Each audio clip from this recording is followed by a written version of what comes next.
যখন তাদের বিরুদ্ধে কথা বলেছে, সেটা বিএনপি হোক, কোন ভিন্ন মত গণতান্ত্রিকামী রাজনৈতিক দলের নেতৃবৃন্দ হোক, সাধারণ জনগণ হোক, ছাত্র জনতা, সাংবাদিক থেকে শুরু করে সকলে কিন্তু শেখ হাসিনা গুম খুন হত্যার শিকার হয়েছে। তো সেই জায়গা থেকে যখন বাংলাদেশে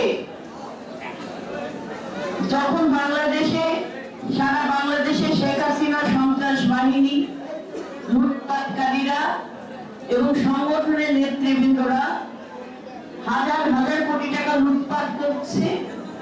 একই সাথে সারা বাংলাদেশে আমাদের হিন্দু সম্প্রদায় বাড়ি ঘরে হামলা, নির্যাতন, ভয়ভীতি দেখিয়ে তাদের সম্পদ দখল করা, তাদেরকে বাইরে, দেশের বাইরে চলে যাওয়ার জন্য